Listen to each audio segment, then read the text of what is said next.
Oui, nous allons lire Philippiens 4, 6 à 7. La Bible dit, ne vous inquiétez donc de rien, mais en toute chose faites connaître vos besoins à Dieu par des prières, des supplications avec action de grâce. Et la paix de Dieu, qui surpasse toute intelligence, gardera vos cœurs et vos pensées en Jésus-Christ. Amen. Balobi bomi tungisa na eloko te. Kasi na nyonso botalisa baposa na bino epai ya Nzambe na bapriere. Bien aimé, eza invitation na mabundeli. Vous savez, toza ba besoin mingi na mokili et toza na ba situation ebele oyo toza capable te ya résoudre yango par nous-mêmes. Mais le Seigneur nous fait voir à travers sa parole que tomitungisa na makambo te. Et le Seigneur dit plus loin dans Lidobani alobi, nani qui par ses inquiétudes akoki kobakisa ata longueur moke na vie na ye. Donc inquiétude ekoki kochanger situation ya moto te. Au contraire, inquiétude so eleki ekoki koboma yo. Mais Nzambe apesi biso solution na Lidobani alobi tomitungisa te.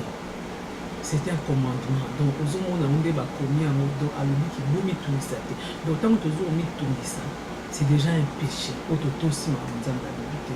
Nzambe alobi tomitungisa te.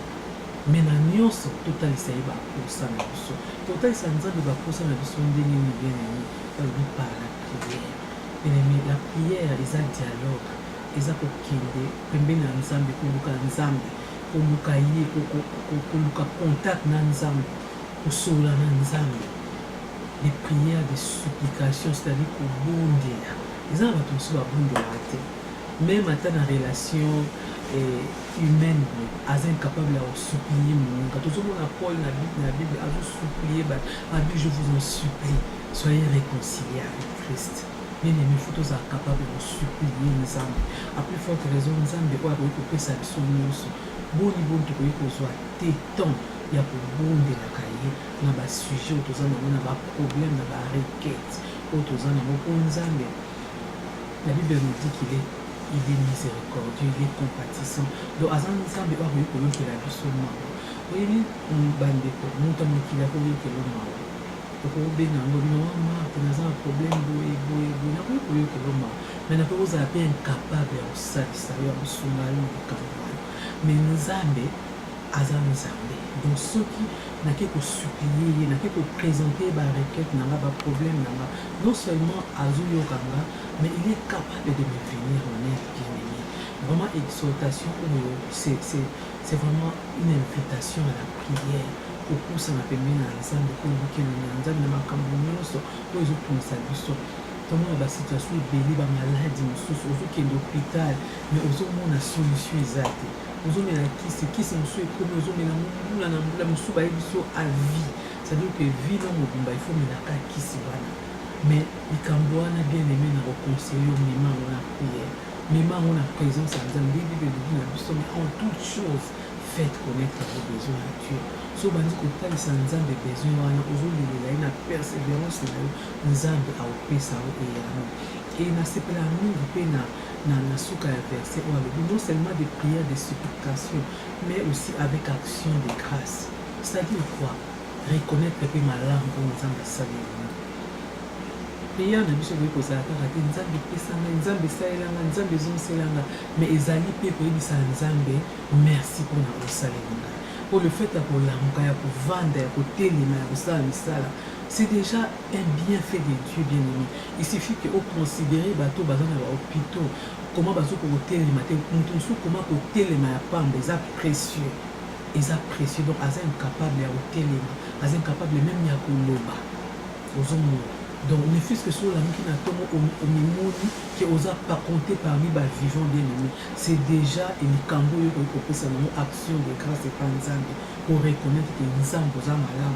Au Bible elobi na biso o nyonso eza na pema et comme ça Nzambe. Donc le fait même ya koza na pema quand tu constates, parce que nous constatons que nous sommes en vie.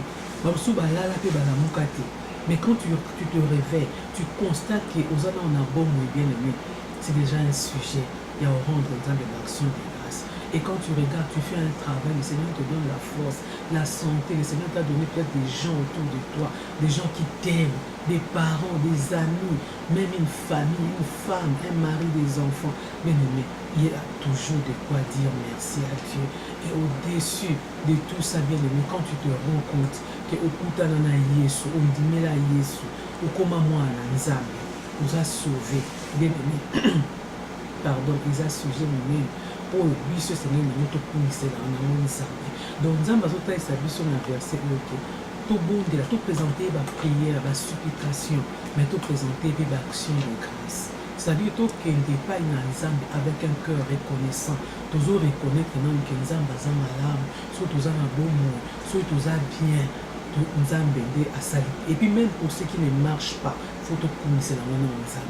Merci pour les lots, c'est aussi l'expression de notre foi. Nous avons commis ça parce que nous avons condamné. Oh, nous sommes pour ça, et verset 7, et la paix de Dieu qui surpasse toute intelligence gardera vos cœurs et vos pensées en Jésus-Christ. Bien-aimé, cette promesse est merveilleuse. La paix de Dieu. Le Seigneur a dit dans sa parole, je vous donne ma paix, je vous laisse ma paix. Je ne vous donne pas comme le monde la donne. Recevez la paix. Bien-aimé, qui n'y a la paix, ça va être et c'est merveilleux au monde qui même au milieu des problèmes, même au milieu des situations difficiles, même situation mais Dieu nous donne la paix. Et qui n'y a un bon son barote, ils ont abattu sous bazar de l'eau que belé, mais bazar qui n'y a. Combien de suicides dans le qui bien aimé?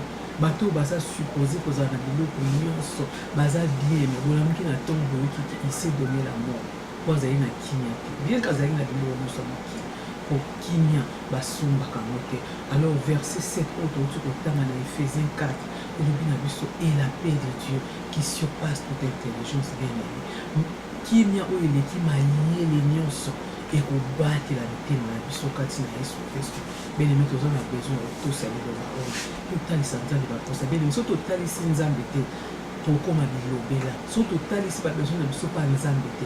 Tout tali ça non pas bato sous. Il y a un moment lelo surtout téléphone bakambe belé ozomona que ok ici ba problème non pas mutu ngai boy après mutu wana peta mosisi kosoani na téléphone abengi pe mutu na ye oyo basolaka bien ayebisi mutu wana baproblème nyonso epuis ntango oyokaki mutu wana ayebisaki mutu mosusu obaye mutu wana apokomi na barancune baproblème na bato mais nzambe apesi biso esika ya malamu oyo biso tokoki kotalisa babesoin na biso eza epa na ye. Et si nous ne prions pas, nous allons nous inquiéter. Donc, si on prie, Dieu va prendre notre fardeau et nous serons dans la paix. Mais si nous ne prions pas, nous allons nous inquiéter et nous serons agités. Bien aimé, je crois que c'est l'exhortation que nous avions. Vraiment, c'est un appel à la prière. Je crois que tu as compris cette exhortation et je vais t'inviter à relire cette parole seule à la maison. Philippiens 4, versets 6 à 7. Bye.